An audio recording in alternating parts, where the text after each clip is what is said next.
राधे राधे दोस्तों। आज हम आपको सुनाएंगे एक श्रापित परिवार की कहानी। अगर आप हमारे चैनल पर नए हैं तो प्लीज़ हमारे चैनल को लाइक करें, सब्सक्राइब करें और शेयर करें। बहुत समय पुरानी बात है, उत्तर प्रदेश में रामपुर नाम का एक गांव था। उस गांव के लोग बड़े मेहनती और ईमानदार थे। उस गांव में और आसपास के गांवों में जो चौधरी परिवार का बड़ा दबदबा था। जसवंत सिंह चौधरी वहाँ के जमींदार थे। उनके 4 बेटे थे, जिनका नाम महेश, प्रकाश, रविंदर और बलवंत था।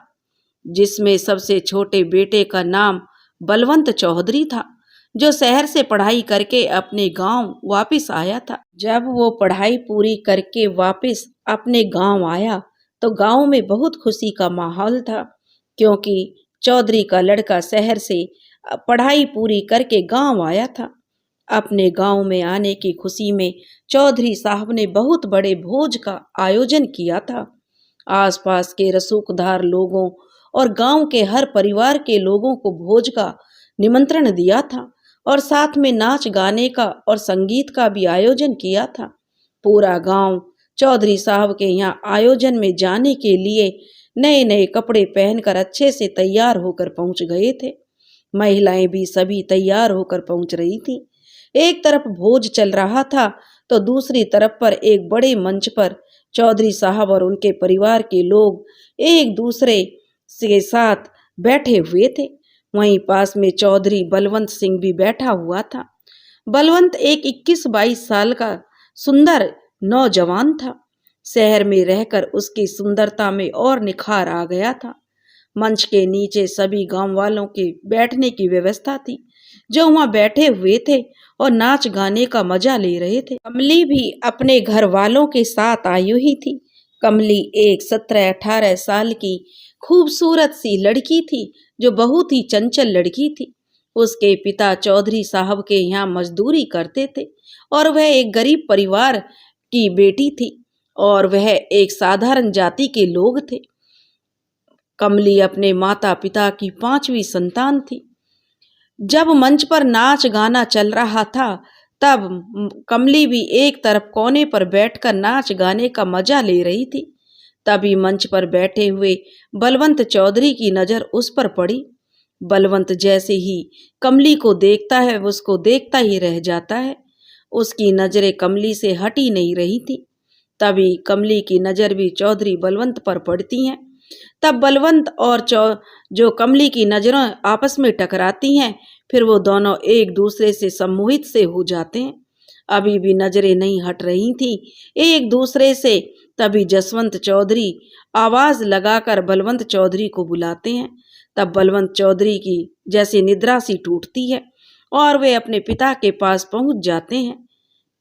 कमली भी अपने परिवार के साथ अपने घर चली जाती है। यहाँ बलवंत कमली को आसपास ढूंढता है, वो कहीं भी उसे नजर नहीं आती है। बलवंत सोचता है कि वह उसका नाम भी नहीं पूछ पाया, कौन है और कहाँ रहती है। बलवंत को रह रहकर कमली का चेहरा और उसकी आंखें याद आ रही थी। उसकी आंखों के सामने उसका मासूम सा चेहरा घूम रहा था।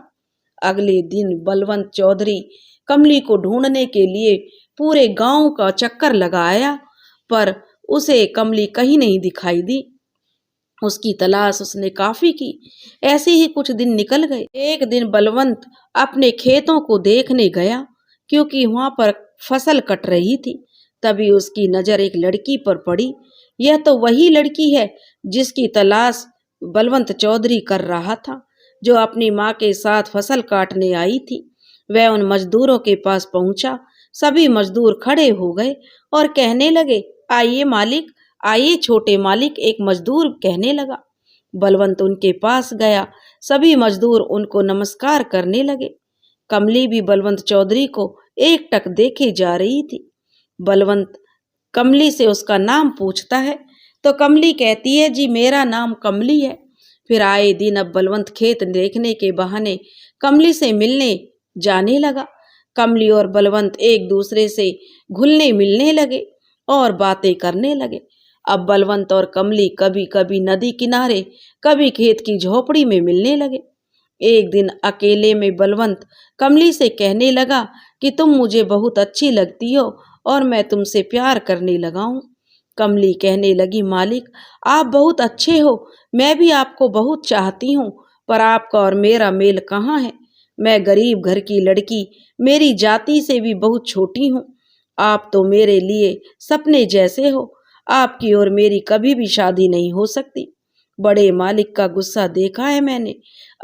छोटे मालिक, मेरे लिए इतना ही बहुत है कि आपने मुझे अपने हृदय में जगह दी। बलवंत और कमली खेत में बनी हुई झोपड़ी के अंदर पड़ी हुई खाट पर बैठे हुए एक दूसरे से बातें कर रहे थे। तभी बाहर किसी की आहट होती है। झोपड़ी के बाहर कोई आया था। बलवंत चौधरी ने बाहर देखा तो बाहर हरिया चौधरी का नौकर था, जो झोपड़ी के बाहर बने कुएं से पानी पीने आया था। हरिया पानी पीकर जा चुका था। बलवंत कमली की जान में जान आई थी। बलवंत कहने लगा कि कमली, तुमसे मैं शादी करूंगा, तुम्हारे बिना अब मैं नहीं रह पाता हूँ। और वह कमली से प्यार भरी बातें करने लगा।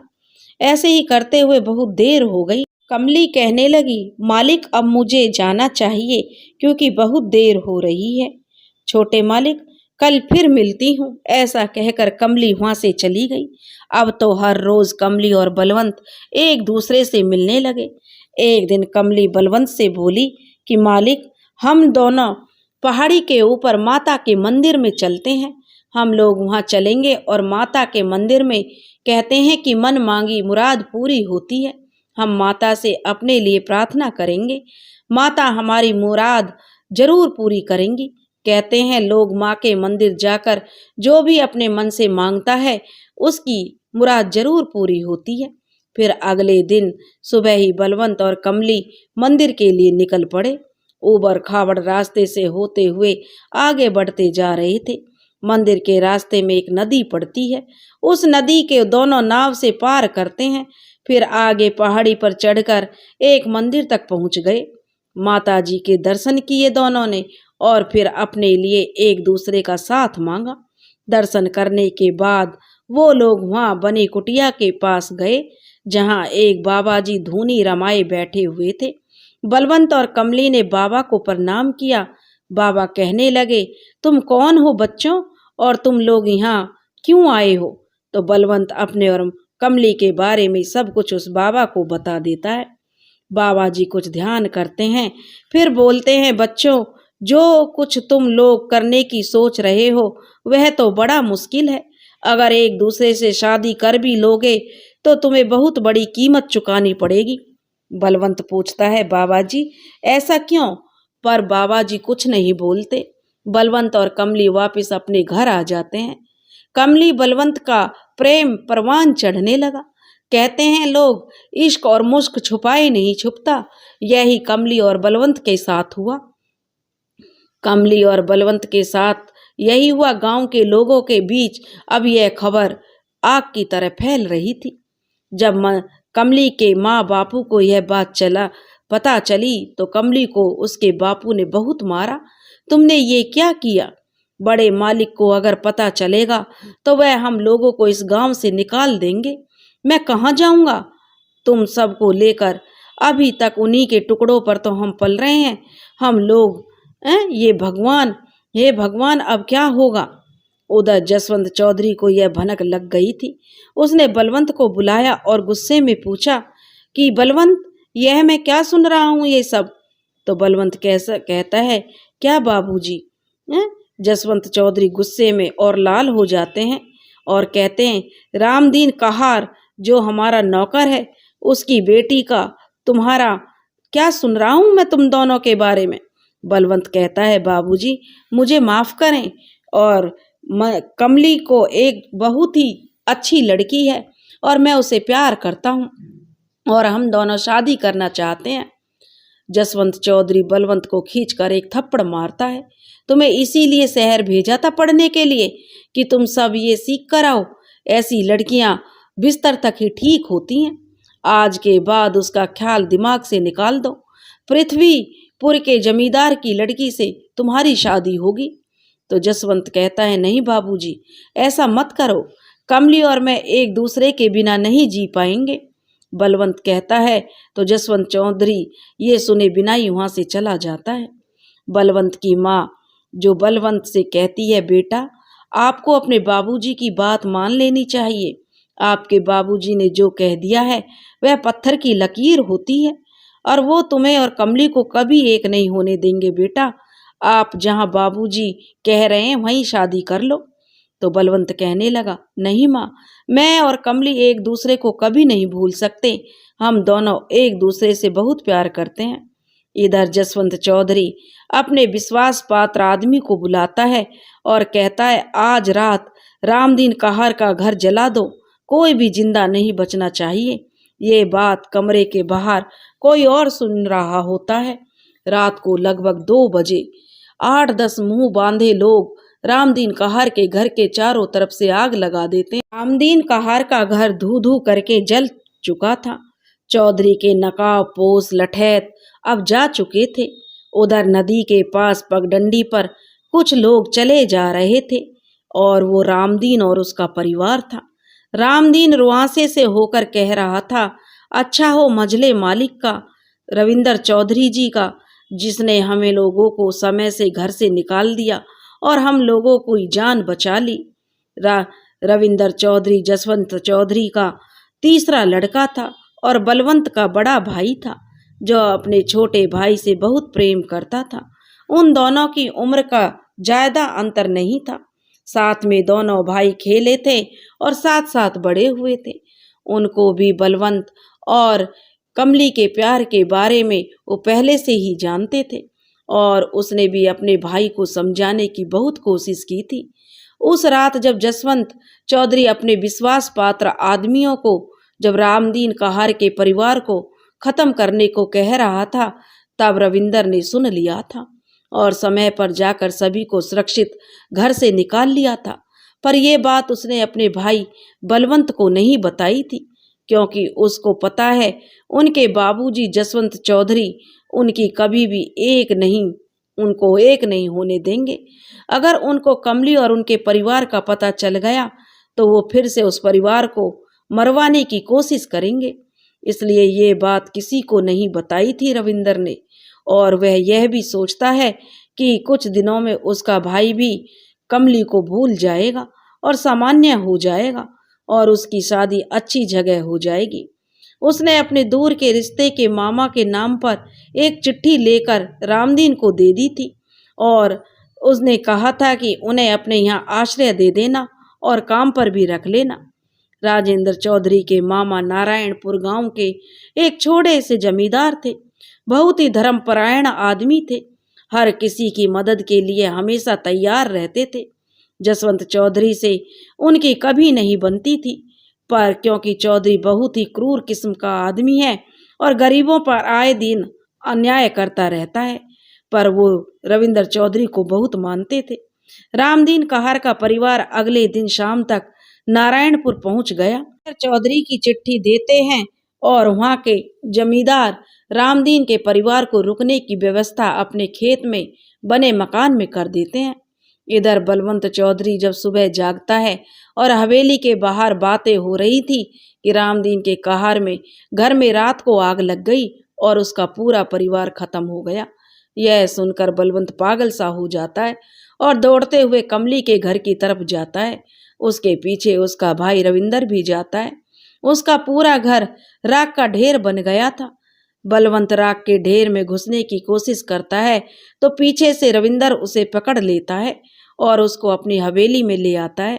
बलवंत बेसुध हो जाता है। बलवंत अब पूरी तरह बदल चुका है। कमली की यादों में पागलों की तरह सा हो गया है। ना किसी से बात करता था, ना हंसता, ना मुस्कुराता, बस गुमसुम ही बना रहता था। उसका भाई और माँ उसको बहुत समझाते। इधर जसवंत चौधरी उसकी शादी पृथ्वीपुर के जमींदार की बेटी से करना चाहते हैं। पृथ्वीपुर के जमींदार के यहाँ से एक संदेश वाहक आता है और वो एक चिट्ठी जसवंत चौधरी को देता है। जसवंत चौधरी उस चिट्ठी में पढ़ता है, जिसमें लिखा है कि उनकी बेटी माधवी की उम्र 18 वर्ष होने पर उनके यहाँ एक बड़े समारोह का आयोजन किया जा रहा है, जिसमें आप सभी लोगों को निमंत्रित किया गया है। बलवंत को भी लेकर आएं, जिससे माधवी और बलवंत एक दूसरे को देख लें और पसंद कर लें, जिसके बाद उनकी शादी की बात आगे की जा सके। यह खबर रात में बलवंत चौधरी पढ़कर बहुत खुश होता है और घर में सबको बताता है, क्योंकि पृथ्वीपुर के जमींदार की लड़की से अपने लड़के की शादी सभी तरफ से फायदेमंद है, क्योंकि पृथ्वीपुर एक बहुत बड़ी रियासत है। उस रियासत का प्रभाव पूरे देश में है। पृथ्वीपुर के जमींदार की गिनती देश के सबसे अमीर जमींदारों में होती है और वहाँ के जमींदार के यहाँ कोई लड़का नहीं, सिर्फ एक लड़की माधवी है। उस समारोह में माधवी की नज़र बस बलवंत पर ही लगी रहती है। माधवी एक बहुत खूबसूरत लड़की थी। वह संस्कारी और सभ्य लड़की थी, सबको सम्मान देने वाली, हवेली में सबकी लाडली। समारोह खत्म होने के बाद जसवंत चौधरी अपने रुकने के स्थान पर चले जाते हैं। इधर माधवी का बहुत बुरा हाल था।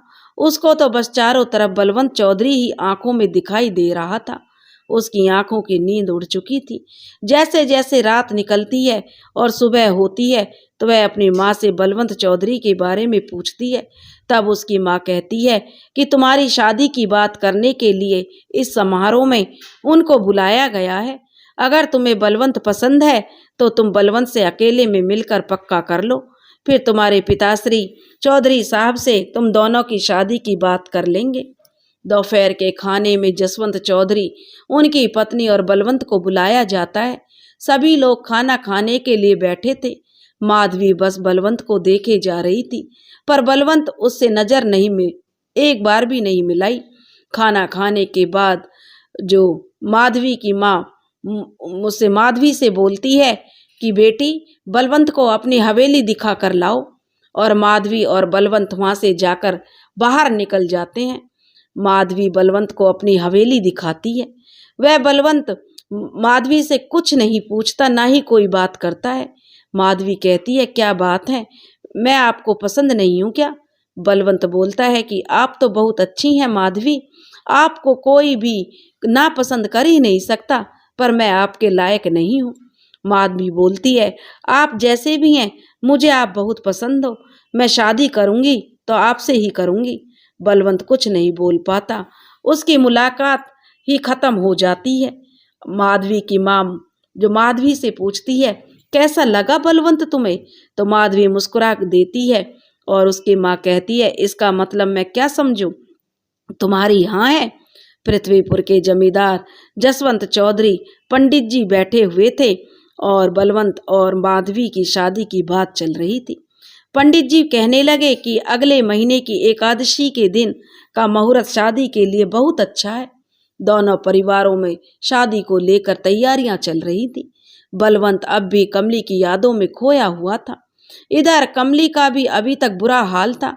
वह ना कुछ खाती, ना पीती, ना किसी से बात करती, बस गुमसुम ही बनी रहती थी। रामदीन और उसकी पत्नी उसे बहुत समझाते, पर वह कोई जवाब नहीं देती। एक दिन कमली पास में एक तालाब के पास में बैठी हुई थी। तभी वहाँ नारायणपुर के जमींदार का लड़का करण आता है। वह कमली को देखता है, वह कमली पर मोहित हो जाता है।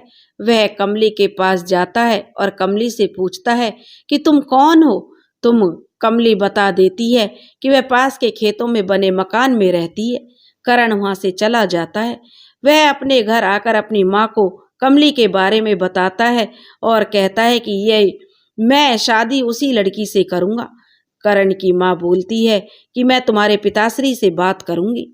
अगले दिन करण की माँ अपने पति से बात करती है और करण के दिल का हाल बताती है। तब वह कहते हैं कि अगर करण को लड़की पसंद है तो मैं लड़की के पिता को बुलाकर शादी की बात करूँगा। अगले दिन रामदीन को नारायणपुर के जमींदार की हवेली में बुलाया जाता है। रामदीन हवेली में जाता है। हवेली में रामदीन को बहुत सम्मान से बैठाया जाता है। जमींदार साहब आते हैं तो रामदीन खड़ा हो जाता है। रामदीन को बैठने को कहते हैं तो रामदीन कहता है कि मालिक आपने मुझे बुलाया? तो वे कहते हैं, हाँ रामदीन, बुरा ना मानो तो एक बात कहूँ। रामदीन कहता है, जी मालिक, आप हमारे अन्नदाता हैं, कहिए, एक नहीं आप 1000 बातें कहिए। रामदीन जमींदार साहब कहते हैं, तुम्हारी बेटी को मैं अपनी हवेली की बहू बनाना चाहता हूँ, अगर तुम्हें कोई ऐतराज ना हो। रामदीन मालिक कहता है, मुझे कोई ऐतराज कैसे होगा? ये तो मुझे और मेरी बेटी के लिए सौभाग्य की बात होगी मालिक। पर मालिक, मैं एक छोटी जाति का आदमी हूँ, और मैं कहाँ और आप कहाँ? कहाँ राजा भोज और कहाँ गंगू तेली? रामदीन ने यह कहा तो मालिक कहने लगे, रामदीन, मैं ये सब नहीं मानता। भगवान ने सबसे पहले हम लोगों को इंसान बनाया है, फिर ये रिश्ता पक्का समझू रामदीन।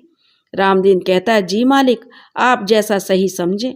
और कहते हैं, मालिक कहता है कि मैं कल पंडित जी को बुलाकर मुहूर्त निकलवा लेता हूँ। और रामदीन कहता है, जी मालिक बोलता है, और वह बहुत ही खुश हो जाता है। ऐसे ही रामदीन घर आता है, अपनी पत्नी और बच्चों को खुशखबरी सुनाता है कि हमारे मालिक ने हमारी कमली का रिश्ता अपने बेटे करण से तय कर दिया है। यह बात कमली भी सुन रही होती है। उसकी आंखों में आंसू होते हैं और वह कहने लगी, बापू, ये तुमने क्या किया? तुम्हें तो पता है मैं चौधरी मालिक की अमानत हूँ। मैं उनके अलावा किसी और के बारे में सोच भी नहीं सकती। आप मना कर दो इस रिश्ते के लिए। रामदीन कहता है, पागल हो गई हो क्या तुम? इतना अच्छा रिश्ता मिला है, और वो भी जमींदार के घर में, जिन्होंने हम लोगों को आश्रय दिया है, जो तुम्हें पूरे सम्मान से अपनी हवेली की बहू बना रहे हैं। अब तुम्हारी एक नहीं सुनूंगा मैं, और अगर शादी के लिए मना करेगी तो मेरा मरा मुंह देखेगी। कमली का रो रो कर बुरा हाल था। कमली सोचती है कि किसी तरह यह खबर बलवंत चौधरी तक पहुंच जाए, पर उसे कोई रास्ता नहीं सूझता। अगले दिन कमली तालाब के किनारे बैठी हुई थी, और अर्जुन वहां आता है और आकर कमली के पास बैठ जाता है। कमली से पूछता है, कैसी हो कमली, यहाँ कैसे बैठी हो? कमली कोई जवाब नहीं देती। तो करण फिर बोलता है, कमली, अपनी शादी होने वाली है, मेरी और तुम्हारी, और तुम मुझसे कोई बात नहीं कर रही हो। ये रूखापन क्यों है? अगर कोई समस्या है तो मुझे बताओ, मैं तुम्हारी मदद करूंगा। इस पर भी कमली कोई जवाब नहीं देती। करण कमली का हाथ पकड़ लेता है और उसकी आंखों में आंखें डालकर फिर पूछता है। तो कमली से कहता है कि एक दोस्त के नाते ही बता दो कमली। इतने में कमली की आंखों से आंसू बहने लगते हैं। फिर वह जोर जोर से रोने लगती है। कुछ देर रोने के बाद जब वह चुप होती है तो कहती है, मालिक, मैं अपना दिल पहले से किसी को दे चुकी हूँ, और मैं उनके सिवा किसी और को अपना नहीं सकती। वो भी मुझे ढूंढ रहे होंगे, सिर्फ उन्हीं का इंतजार है मुझे। करण कहता है, इतनी सी बात? तो तुम्हारी शादी तुम्हारी इच्छा के बिना नहीं होगी। तुम्हारा प्यार तुम्हें जरूर मिलेगा। यह सब तुम दोनों की शादी जब तक मैं नहीं करा दूंगा, मैं चैन से नहीं बैठूंगा। कमली, ये मेरा तुमसे वादा है। कोई बात नहीं, अगर मेरी शादी तुमसे नहीं हो रही है तो मैं तुम्हारा एक अच्छा दोस्त तो बन सकता हूँ। अब तो ये बता दो कि वो खुशनसीब कौन है? तब कमली कहती है कि वो रामपुर के चौधरी बलवंत जी हैं। रामपुर का बलवंत चौधरी? उसका नाम सुनकर करण चौंक जाता है और कहता है, बलवंत तो मेरा भाई है, और एक दो दिन में ही रामपुर में जाकर मैं उसको बलवंत को मिलता हूँ और उसे लेकर आता हूँ तुम्हारे पास। अब तो खुश हो ना? करण कमली से बोलता है। तो कमली कहती है, हाँ मालिक, अब मैं बहुत खुश हूँ। इधर रामपुर में बलवंत और माधवी की शादी की तैयारियां जोर शोर से चल रही थी, क्योंकि 3 दिन बाद बलवंत और माधवी की शादी होनी है। अगले दिन करण अपने घोड़े पर बैठकर रामपुर के लिए निकलता है। रामपुर के पहले पहाड़ी वाला मंदिर दिखता है तो वह दर्शन के लिए पहाड़ी पर बने मंदिर में चला जाता है। माता के दर्शन करने के बाद वह कुटिया की तरफ चलता है, जहां पर वह महात्मा जी ध्यान लगाए बैठे थे। महात्मा जी को करण प्रणाम करके आगे बढ़ने को होता है तो महात्मा जी उससे कहते हैं, रुको बेटा। करण रुक जाता है। महात्मा जी बोलते हैं, बेटा, तुम जिस काम के लिए जा रहे हो वो काम ना ही करो तो सभी के लिए अच्छा है। करण बोलता है, बाबा जी, मैं वादा कर चुका हूँ और वो काम तो मुझे करना ही है, और प्रणाम करके वहां से आगे निकल जाता है। थोड़ी देर में रामपुर आ जाता है। वह हवेली में आ जाता है। हवेली के सभी लोगों से मिलकर बलवंत के कमरे में जाता है। बलवंत गुमसुम सा बैठा है। करण को देखकर उससे लिपट जाता है और रोने लगता है। करण बलवंत को चुप कराता है और उसको फिर बताता है कि कमली जिंदा है और आज भी तुम्हारा इंतजार कर रही है। बलवंत कहता है, दोस्त मुझे कमली के पास ले चलो, मैं उसके बिना नहीं जी सकता। इतने में रविंदर चौधरी आ जाता है और सारी बातें सुन लेता है। रविंदर को देखकर बलवंत कहता है, आपको पता है कि मेरी कमली जिंदा है और मेरा इंतजार कर रही है। रविंदर कहता है, पता है छोटे मुझे, और पूरी कहानी सुना देता है किस तरह कमली और उसके परिवार को वह वहां से बाहर निकालता है। बलवंत कहता है, भैया मुझे कमली के पास जाना है। तो रविंदर कहता है, छोटे यह अभी तो संभव नहीं है, 2 दिन बाद तुम्हारी शादी है, तुम हवेली से बाहर भी नहीं निकल पाओगे, और बाबूजी को पता चल गया तो कमली और उसके परिवार जिंदा है तो वह उन्हें जिंदा नहीं छोड़ेंगे। तब बलवंत कहता है, भैया फिर क्या करें, मैं कमली के बिना जिंदा नहीं रह पाऊंगा। रविंदर को सोचते हुए एक कहता है कि एक रास्ता है जिससे कि तुम कमली के पास भी पहुंच जाओगे और ये शादी भी नहीं रुकेगी। करण, बलवंत और रविंदर आपस में बातें कर रहे थे। करण कहता है कि मैं जाऊंगा पृथ्वीपुर और माधवी से बात करूंगा। बलवंत कहता है, मेरे भाई, मेरे दोस्त, मैं कोई भी कीमत में जो तुम्हारा और कमली का मिलन करवाऊंगा, तुम मुझ पर यकीन रखो। रविंदर चौधरी भी कहता है, माधवी से मिलना और उससे इतना आसान नहीं है, तुम कैसे मिलोगे उससे, हो सकता है कि तुम्हें उससे मिलने ही ना दे। हाँ, एक काम कर सकते हो, वहां जाकर कहना कि बलवंत चौधरी का संदेश लेकर आया हूँ, हो सकता है कि फिर तुम भी माधवी से मिल पाओ। पर कैसे माधवी को तुम समझाओगे? रविंदर जो अपनी शंका करण को बताई तो करण कहता है, भाई साहब आप मुझ पर विश्वास करो, मैं ये काम किसी भी कीमत पर करके आऊंगा। इतने में जसवंत चौधरी उस कमरे में आता है और करण चुप हो जाता है। जसवंत चौधरी रविंदर से बोलता है, तुम यहाँ बैठे हो, बाहर कितने मेहमान आए हुए हैं, विजयगढ़ से राजा साहब आए हैं, उनका स्वागत करो। वो विदेश जा रहे हैं तो शादी में नहीं आ पाएंगे, इसलिए पहले ही आए हैं। रविंदर चौधरी वहां से उठकर चला जाता है। करण कहता है कि मुझे भी निकलना चाहिए पृथ्वीपुर के लिए, और वह वहां से निकल जाता है। अपने घोड़े पर बैठकर चला जाता है पृथ्वीपुर के लिए और शाम तक पृथ्वीपुर पहुंच जाता है। हवेली के पास घोड़ा खड़ा करके जमींदार की हवेली के पास दरवाजे पर खड़े दरवान को बोलता है कि मैं चौधरी बलवंत का संदेशा लाया हूँ, माधवी के लिए, अंदर जाकर बता दो। दरवान हवेली में अंदर जाता है। थोड़ी देर बाद वापस आकर कहता है कि आप अंदर चलो। करण अंदर एक कमरे में उसको बैठा दिया जाता है। थोड़ी देर बाद माधवी आकर करण का अभिवादन करती है और पूछती है कि क्या संदेश है चौधरी साहब का। तब करण कहता है, माधवी जी, बलवंत बहुत परेशान है, वह आपको दुखी नहीं कर सकता, पर इसके बाद उसके पास कोई भी रास्ता नहीं है, वो आपको बहुत सम्मान करते हैं। माधवी कहती है, सीधे सीधे शब्दों में बताओ बात क्या है। फिर करण बलवंत और कमली के प्यार की दास्तान सुनाता है और कहता है, कमली और बलवंत अगर एक नहीं हुए तो वे जी नहीं पाएंगे। माधवी जी, मुझे आपकी मदद चाहिए। माधवी कहती है, जब किसी और से प्यार करता है तो उन्होंने मुझे क्यों नहीं बताया? वो अपने पिताजी को नहीं बता सकते थे तो मुझे तो बता सकते थे, मैं मना कर देती अपने पिताजी से। तब वे करण के बताता है कि उनके पिताजी ने कहा था अगर वे माधवी या किसी को भी कुछ बताया तो अच्छा नहीं होगा। माधवी बोलती है, कल मेरी शादी बलवंत चौधरी से है और तुम आज कह रहे हो बलवंत चौधरी किसी और से प्यार करता है, मेरा और मेरे परिवार की प्रतिष्ठा का क्या होगा?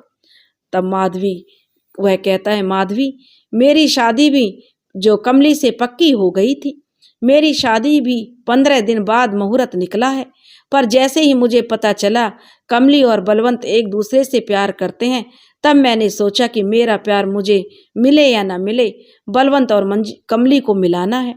तब माधवी कहती है, मेरे पिताजी को जानते हो, बहुत अच्छे हैं वे, पर ऐसे में वो रामपुर और वहाँ के चौधरी को नहीं छोड़ेंगे, तबाह कर देंगे उन्हें, चौधरी खानदान को। यह संभव नहीं है, मैं कुछ नहीं कर सकती। करण, पृथ्वीपुर बारात तो आएगी, शादी भी होगी कल ही। हाँ, ये जरूरी नहीं कि शादी बलवंत चौधरी से हो, बाकी का देख लो करण क्या करना है। और उठकर कमरे से बाहर चली जाती है माधवी। करण सोच में पड़ जाता है और वह वहां से बाहर निकलता है और अपने घोड़े पर बैठकर चला जा रहा है। सोचते हुए फिर उसकी आंखों में चमक आ जाती है। चलते चलते करण रामपुर पहुंचता है। वहां बलवंत उसका ही इंतजार कर रहा है। करण के पहुंचते बलवंत कहता है कि क्या हुआ पृथ्वीपुर में? माधवी ने ना करने के लिए मानी? क्या कहा है उसने? जल्दी से बताओ। बलवंत बहुत अधीर होकर पूछता है। तो करण कहता है कि भाई तुम परेशान ना हो, तुम्हारा काम हो गया है, तुम्हारी शादी कमली से होगी। और हाँ, किसी से कुछ मत बोलना, कल बारात भी जाएगी और शादी भी होगी पृथ्वीपुर में माधवी की। रामपुर में चौधरी की हवेली में शादी की तैयारियां पूरी हो चुकी हैं। सुबह बारात बड़ी धूमधाम से पृथ्वीपुर के लिए निकलती है। चौधरी जसवंत सिंह बहुत खुश है। उनके बेटे का विवाह जो है बहुत बड़े जमींदार के यहाँ होने जा रहा है। इधर करण के दिमाग में कुछ और ही चल रहा है। बारात पृथ्वीपुर पहुंच चुकी है। बारात के रुकने के लिए बहुत अच्छी व्यवस्था है। पृथ्वीपुर पूरा रोशनी से जगमगा रहा है। बारातियों का स्वागत बड़े जोर शोर से हो रहा है। एक कमरे में दूल्हा बलवंत, रविंदर और करण रुके हुए हैं। दूल्हा तैयार होकर हाथी की पालकी पर बैठ चुका है। उसके माथे पर सेहरा बंधा हुआ है। वहां पर ऐसा रिवाज है कि सेहरा बंधने के बाद दूल्हे का चेहरा शादी के फेरे ना हो जाएं तब तक कोई नहीं देख सकता। नाच गाना चल रहा है। बारात हवेली की तरफ पहुंच रही है। हवेली के बाहर बारात का स्वागत करने के लिए पृथ्वीपुर के जमींदार खड़े हुए हैं। बारात हवेली में पहुंचती है। महिलाएं दीप कलश लिए खड़ी थीं। जसवंत चौधरी बहुत सा सोना चांदी महिलाओं के कलश में डालते हैं। बारात हवेली के अंदर बहुत बड़े मैदान है, वहां पर पहुंचती है। सभी बारातियों को खाने के लिए 56 प्रकार की व्यवस्था की गई है। सभी बाराती खाने में लग गए। एक तरफ शादी की रस्म चल रही है। लड़की लड़के को वरमाला पहनाती है, फिर लड़का लड़की को, उसके बाद फेरे होते हैं। शादी संपन्न होने के बाद दूल्हे का सेहरा हटाया जाता है तो सभी लोग चौंक जाते हैं। यह क्या, दूल्हा तो बदल गया है, दूल्हा तो बलवंत की जगह करण है। सभी लोग देखकर चौंक जाते हैं। पृथ्वीपुर के जमींदार कहते हैं चौधरी से, ये तूने धोखा हमारे साथ क्यों किया? चौधरी, इसकी बड़ी कीमत तुम्हें चुकानी पड़ेगी। तब चौधरी जसवंत घबरा कर कहता है पृथ्वीपुर के जमींदार से, मालिक धोखा तो मेरे साथ हुआ है, मेरे बेटे ने मुझसे धोखा किया है, आप मुझे माफ करें। वह अपनी तलवार निकालकर करण की तरफ, करण को मारने के लिए दौड़ता है। उससे पहले ही माधवी करण के आगे आ जाती है। चौधरी कहता है हट जाओ लड़की, इसका तो आज अंत कर दूंगा, इसने भी विश्वासघात किया है। माधवी कहती है आप दूर ही रहना इनसे, ये मेरे पति हैं और इनको किसी ने छुआ भी तो कसम माँ भवानी की एक आदमी भी वापस रामपुर नहीं पहुंचेगा। पृथ्वीपुर से बारात वापस जा चुकी है। पृथ्वीपुर के जमींदार, उनकी पत्नी माँ और माधवी और करण एक तरफ बैठे हुए हैं। माधवी कहती है पिताजी मुझे माफ कर दो, मेरी शादी मेरी पसंद से हुई है। ये नारायणपुर के जमींदार के लड़के करण हैं।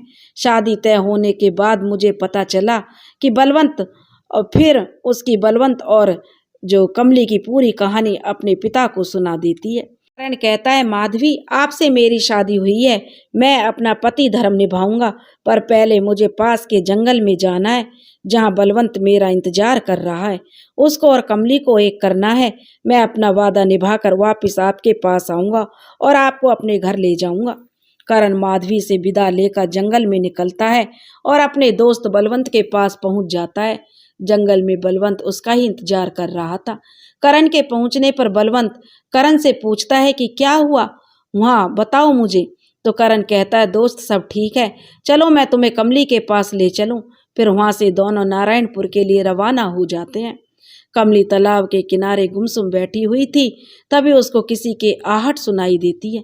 वह पीछे मुड़ती है तो देखती है मालिक आप। बलवंत को देखकर जो कमली बलवंत से लिपटकर रोने लगती है। मालिक आपने मेरी खबर ही नहीं ली, मैं तो आपको याद करके तिल तिल मर रही थी। बलवंत कहता है कमली मुझे भी पता नहीं था कि तुम लोग जिंदा हो, मैं तो तुम्हारी याद में पागल सा हो गया था कमली, और वो करण की वजह से ही हम आज मिल पाए हैं। करण को बलवंत गले से लगा लेता है। करण कहता है कि बलवंत तुम लोगों के लिए यह जगह सुरक्षित नहीं है, अब तुम लोगों को यहाँ से दूर जाना होगा, क्योंकि आपके पिताजी चौधरी साहब को पता चल गया होगा कि तुम यहाँ आए हो, तो तुम्हें ढूंढते हुए वह यहाँ जरूर आएगा और तुम लोग यहाँ से नाहरगढ़ चले जाओ। वहाँ मेरा दोस्त वीरेंद्र सिंह रहता है, उसको मैं पत्र लिख देता हूँ, वो तुम्हारी हर तरह से मदद करेगा। करण बोलता है कि मेरा घोड़ा ले जाओ, उसके ऊपर बंधे थैले में थोड़ा सा धन रखा है जो तुम्हें जरूरत पड़ने पर काम आएगा। अब तुम लोगों को यहाँ से निकलना चाहिए, क्योंकि अगर आपके पिताजी को अगर पता चल गया तो वे यहाँ कभी भी आ जाएंगे। करण और बलवंत एक दूसरे को गले लगकर विदा लेते हैं। इधर रामपुर बारात वापस आ गई है। जसवंत चौधरी बहुत गुस्से में है, उनका पारा 7वें आसमान पर है। उन्होंने अपने लठैतों को बुलवाया और कहा कि जाओ और बलवंत को ढूंढ कर लाओ। जब तक बलवंत का पता नहीं चले तब तक लौट कर मत आना। मुझे बलवंत चाहिए किसी भी कीमत पर। आज उसने मेरी इज्जत को मिट्टी में मिला दिया है। इधर बलवंत और कमली चले जा रहे हैं, घोड़े पर बैठकर एक दूसरे से बातें करते हुए। कमली कहती है, मालिक क्या हाल कर लिया है आपने अपना। एक दूसरे से मिलकर उनको ऐसा लग रहा है जैसे उन्हें सारा जहां मिल गया हो। दिन भर सफर करने के बाद रात तक एक गांव में वहां के मुखिया के घर जाते हैं। मुखिया पहचान जाता है बलवंत को, क्योंकि मुखिया जसवंत चौधरी का दोस्त है और बलवंत की शादी में गया था। तो बलवंत का लापता होने और माधवी की करण से शादी का घटना चक्र उसको पता था। मुखिया बलवंत की बहुत खातिरदारी करता है, उसको अपने ही घर में बने कमरे में ठहराता है। कमली बलवंत के पास में ही दोनों जो बातें कर रहे हैं। मुखिया बलवंत को जरा भी शक नहीं होने देता है कि वह जसवंत चौधरी का मित्र है और चुपके से एक अपने आदमी को रामपुर चौधरी को जसवंत की खबर देने भेज देता है। अगली सुबह जब जसवंत और कमली जाने के लिए तैयार होते हैं तो मुखिया यह कहकर रोक लेता है कि आज उनके यहाँ बच्चे का जन्म उत्सव है, आज और रुक जाओ, आप लोग कल चले जाना। बलवंत और कमली मुखिया की चाल से अनजान थे। मुखिया अपने बेटे से कहता है, इन लोगों के पास में शंकर भगवान का मंदिर है, वहाँ दर्शन करा कर लाओ। सुबह का नाश्ता करके वे लोग मंदिर दर्शन करने के लिए निकल जाते हैं। जब दर्शन करके आते हैं शाम होने वाली है। मुखिया के घर पर घोड़ा बंधा है, वह घोड़ा जाना पहचाना सा है। जैसे ही बलवंत, कमली और मुखिया का लड़का मुखिया के घर की तरफ आते हैं तब देखते हैं चौधरी जसवंत का घोड़ा और उसके साथ 8-10 घोड़े मुखिया के बंधे हैं। बलवंत समझ जाता है।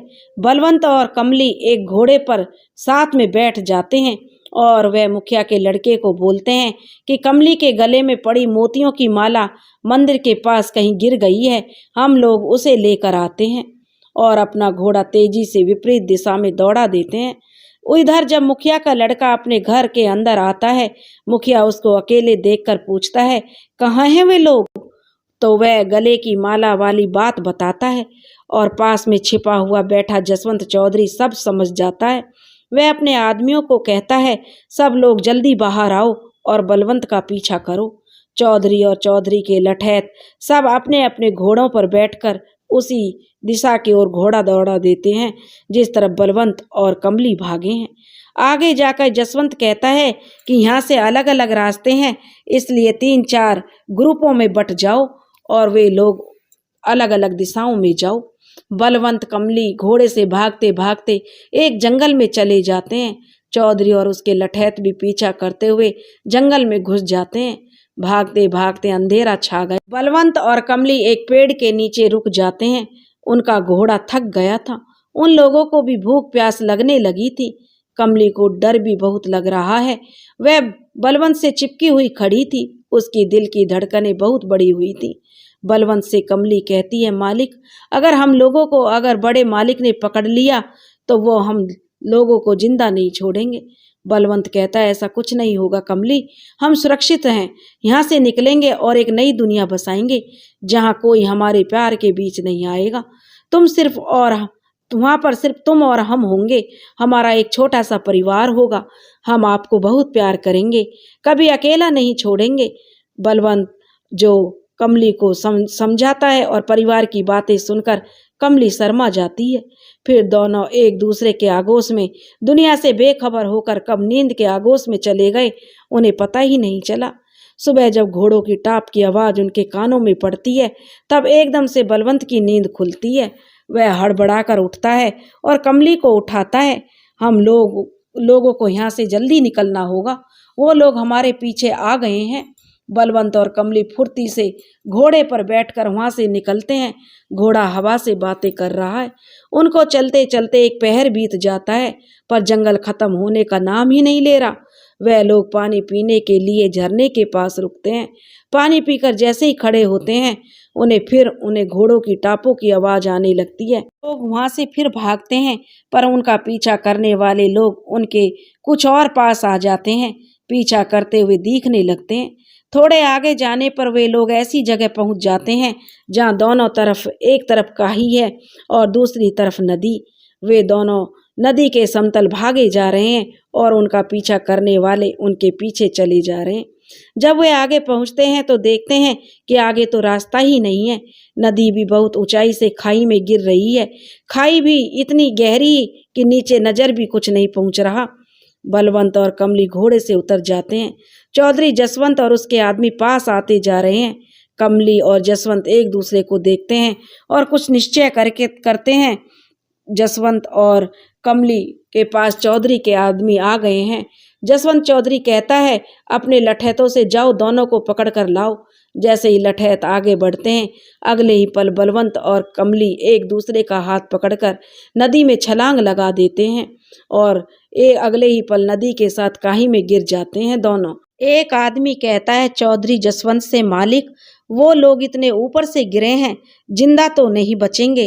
नीचे बहुत बड़े बड़े पत्थर हैं, यहाँ से गिरा कोई भी जिंदा नहीं बच सकता मालिक। थोड़ी देर वे वहां खड़े रहकर चौधरी और उसके आदमी वापस निकल जाते हैं। इधर जब बलवंत और कमली जसवंत चौधरी और उसके आदमियों से बचने के लिए नदी में कूदते हैं, तब वे लोग नदी के किनारे में बहते हुए जाते हैं और खाई में गिरते समय वे दोनों जो थोड़े नीचे गिरते हैं और झाड़ियों में फंस जाते हैं। किसी ने सही कहा है, जाको राखे साइयां, मार सके ना कोई। झाड़ियों में फंसने से वो नीचे नहीं गिरते। जब बलवंत को होश आता है तब देखता है कि वो लोग झाड़ियों में फंसे हुए हैं। उसने उनके ऊपर से पूरी तरह की पूरी नदी नीचे कहीं काही में बहुत तेजी से गिर रही है और बहुत तेज आवाज आ रही है। नदी में पानी ज्यादा होने से आगे की तरफ पानी तेजी से गिर रहा है। वह जहाँ फंसा है वहां पर कम पानी गिर रहा है और सांस लेने में तकलीफ नहीं हो रही। बलवंत झाड़ी से निकलने की कोशिश करता है, पर उसके हाथ पैर में जहां तहां अपने शरीर पर लकड़ी के ताने जो घुस गई हैं और वो एक एक करके सभी लकड़ी के तानों को निकालता है और धीरे धीरे करके झाड़ी के किनारे पत्थर के पाट पर आ जाता है। उसके शरीर के बहुत से हिस्से में चोट आई है। वह अपना कुर्ता फाड़कर खून रिसने वाली जगह पर बांध लेता है। फिर वह कमली के पास जाता है। वो अभी भी झाड़ियों में बेहोश हालत में फंसी हुई है। जैसे जैसे बलवंत कमली के पास पहुंचता है और उसे खींचकर पत्थरों की पाट पर ले आता है, कमली अभी भी बेहोश है। बलवंत उसे होश में लाने की बहुत कोशिश करता है, पर कमली होश में आ ही नहीं रही है। बलवंत देखता है वो लोग ऐसी जगह फंसे हैं जहां से ऊपर की तरफ जाना भी नामुमकिन ही है और नीचे जाना भी बहुत ही मुश्किल है। रात होने वाली है और कमली भी बेहोश हालत में पड़ी हुई है। बलवंत को कुछ समझ नहीं आ रहा। नदी के पानी के नीचे काही में गिरने की आवाज भी बहुत तेज आ रही है। कमली का सिर अपनी गोद में रखे हुए उसे होश में लाने की बहुत कोशिश करता है, पर वह होश में नहीं आती। बलवंत की आंखें बंद होने लगती हैं और नींद के आगोश में वह चला जाता है। और जब बलवंत की आंखें खुलती है तो देखता है कि कमली को होश आ रहा है। कमली कहती है, हम कहाँ हैं मालिक, और उठने की कोशिश करती है पर उठ नहीं पाती। उसे बहुत दर्द हो रहा है। मुझे क्या हुआ है, मैं उठ क्यों नहीं पा रही हूँ मालिक। फिर सिर घुमाकर नीचे देखती है तो देखकर डर जाती है। हम कहाँ हैं मालिक। तो बलवंत बोलता है, घबराओ मत, हम सुरक्षित हैं, बस थोड़ी ऊंचाई पर फंसे हुए हैं, हम यहाँ से भी जल्दी निकलेंगे। और बलवंत पास जा रही पेड़ की लंबी बेलों को तोड़कर एक रस्सी बनाता है और रस्सी को खींचकर मजबूत करता है। फिर पास की झाड़ी से उसे बांध देता है और कमली को कमर में बांध देता है। फिर कमली को धीरे धीरे नीचे उतारता है, फिर खुद नीचे आता है। ऐसा करके वे लोग नीचे आ जाते हैं। फिर नीचे जंगल में लगे फलों को तोड़कर खाकर अपना पेट भरते हैं। कमली कहती है, मालिक आप मेरे कारण कितना परेशान हो गए हैं। आप एक जमींदार परिवार के लड़के, आपने मुझसे प्यार क्यों किया? आपकी जिंदगी मेरे आने से पहले कितनी अच्छी थी और आज दर दर भटक रहे हैं मेरे कारण। तो बलवंत कहता है, ऐसा नहीं है कमली, तुम मेरे जीने की वजह बन गई हो। अब तुम्हारे बिना एक पल भी मैं जिंदा नहीं रह सकता। अब मेरी जिंदगी तुमसे शुरू होकर तुम पर ही खत्म होगी। और ऐसे ही बातें करते दोनों जा रहे थे, तभी उनको दूर कहीं एक गांव दिखाई देता है। उनके चेहरे पर खुशी आ जाती है। वो लोग तेजी से गांव की तरफ जाते हैं। गांव में उनके लिए रुकने के लिए जो ठिकाना मिल जाता है, वहाँ के वैद्य को अपने जख्मों का इलाज करवाते हैं। कुछ दिन बाद स्वस्थ होकर वहाँ के गांव के लोगों से विदा लेकर वे नाहरगढ़ के लिए निकलते हैं। कमली और बलवंत दोनों बहुत खुश हैं, खुशी से चले जा रहे हैं। नाहरगढ़ के नजदीक पहुंच जाते हैं। वहाँ एक गांव के पास बहुत बड़ा मेला लगा हुआ था। कमली बोलती है, मालिक मुझे मेला घूमना है। बलवंत कमली मेले के अंदर घूमने आ जाते हैं। मेले में बहुत सी दुकानें लगी हुई हैं। कहीं चूड़ी की दुकान, कहीं कपड़ों की, बहुत सी दुकानें मिठाई की भी हैं, कहीं बर्तनों की दुकानें, कहीं नाटक नौटंकी चल रही हैं, बहुत से झूले लगे हुए हैं। जब दोनों घूमकर थक गए तो एक झूले के पास खड़े हुए थे। तभी कमली देखती है कि एक बच्चा झूले से लटक रहा है और वह गिर जाएगा। कमली जोर से कहती है, मालिक वो बच्चा गिर जाएगा। बलवंत देखता है, झूले के नीचे पहुंचता है। बच्चा एक झटके से नीचे गिरता है और बलवंत उसे ऊपर हवा में ही पकड़ लेता है। बच्चे के नीचे गिरने से बलवंत का बच्चे को पकड़ने का दृश्य बहुत से लोग देखते हैं। वहाँ बहुत भीड़ इकट्ठी हो जाती है। उस बच्चे की माँ आ जाती है और बलवंत से बच्चे को लेकर कहती है, आपने हम पर बहुत बड़ा एहसान किया है, हम आपका उपकार नहीं भूलेंगे। हम नाहरगढ़ के जमींदार के घर से हैं और आप लोग हम लोगों के साथ घर चलकर हमें सेवा का अवसर दें। बलवंत कमली से इशारों में पूछता है क्या करना है, तो कमली चलने को बोल देती है। वे लोग उस महिला के साथ जाने को तैयार हो जाते हैं। महिला बलवंत और कमली का आभार मानती है और अपने यहाँ चलने की जिद करती है और कहती है, आप लोगों को मेरे साथ चलना पड़ेगा, हम लोगों को भी सेवा का अवसर दो। वे लोग उस महिला के साथ जाने को तैयार हो जाते हैं। वो महिला अपना परिचय देती है कि मैं नाहरगढ़ के जमींदार ठाकुर रतन सिंह की पत्नी मनोरमा हूँ। बलवंत और कमली से अपना परिचय मांगती है तो और पूछते कि आप लोग कौन हैं। तब बलवंत बताता है कि वे लोग परदेसी हैं और यह मेरी प्रेमिका कमली है। हम लोगों का रिश्ता हमारे परिवार को पसंद नहीं, इसलिए भाग कर आए हैं। हमारी शादी हमारे परिवार वाले कभी नहीं होने देते, इसलिए गांव छोड़कर आए हैं।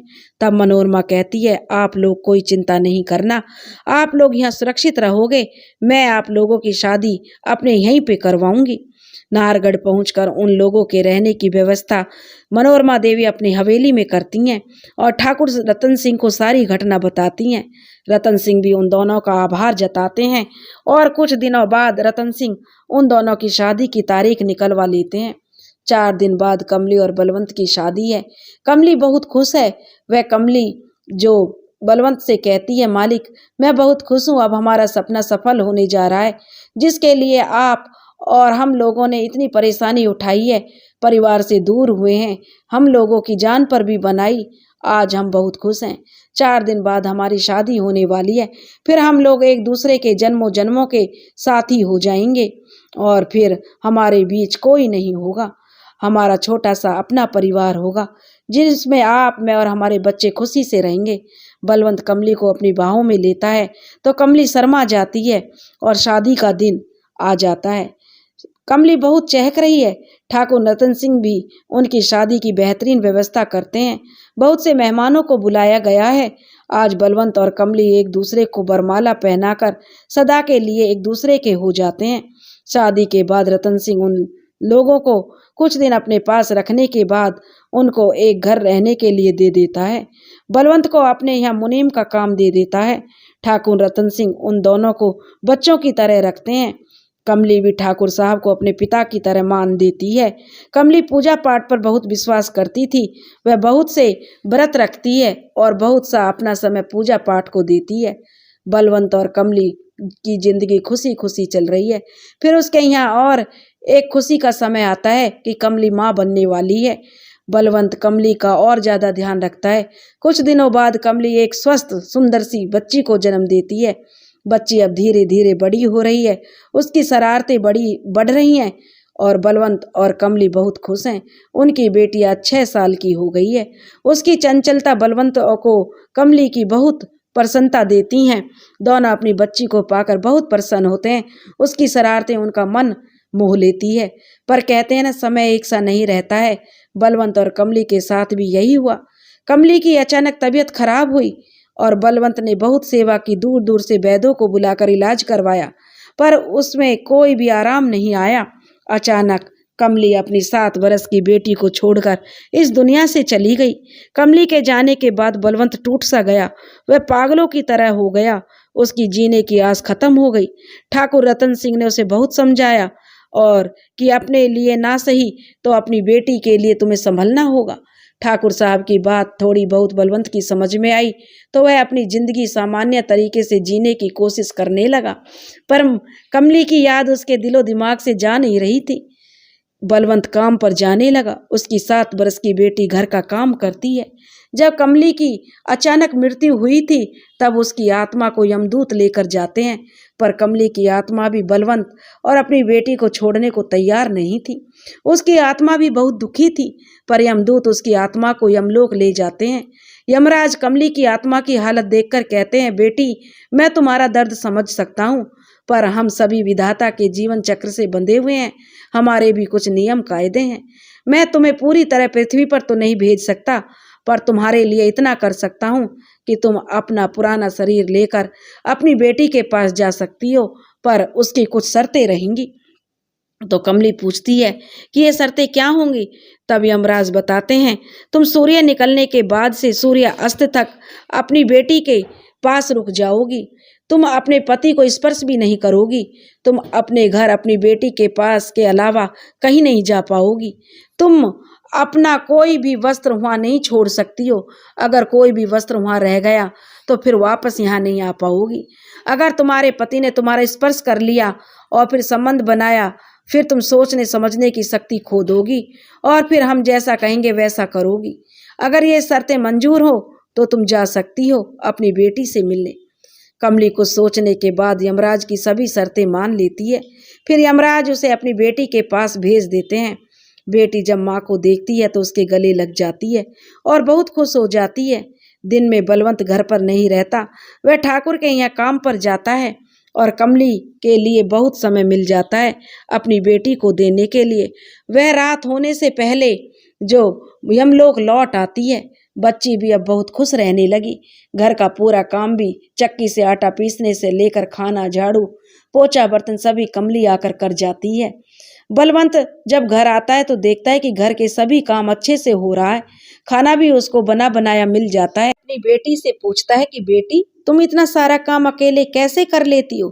तब उसकी बेटी कहती है, पिताजी, काम मैं थोड़े ही करती हूँ, वो तो माँ आकर करती है, वही सारे काम करके जाती है। बलवंत सोच में पड़ जाता है और अगले दिन वह तबीयत खराब होने का बहाना करके घर में लेटा रहता है। तब कमली आती है और घर के काम में लग जाती है। घर का सारा काम करके अपनी बेटी से विदा लेकर जाने को होती है, तभी उसके पीछे बलवंत खड़ा उसकी ओढ़नी खींच लेता है। कमली मुड़कर देखती है तो बलवंत दिखता है, तो वह कहती है, मालिक, मुझे मेरी ओढ़नी वापस दे दो, मुझे जाना है, नहीं तो अनर्थ हो जाएगा। बलवंत कमली के लाख मना करने पर भी उसकी ओढ़नी उसे नहीं देता है। कमली वहीं रह जाती है। ओढ़नी की वजह से वह वापस नहीं जा पाती।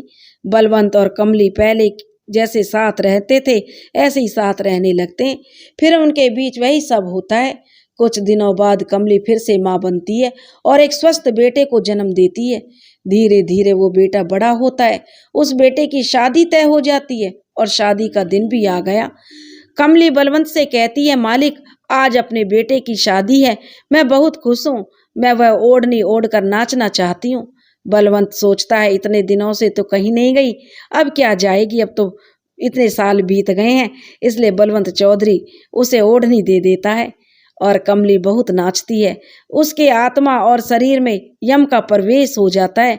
वह कहती है, बलवंत चौधरी, तुमने एक आत्मा के साथ वो सब कुछ किया जो तुम्हें नहीं करना चाहिए था।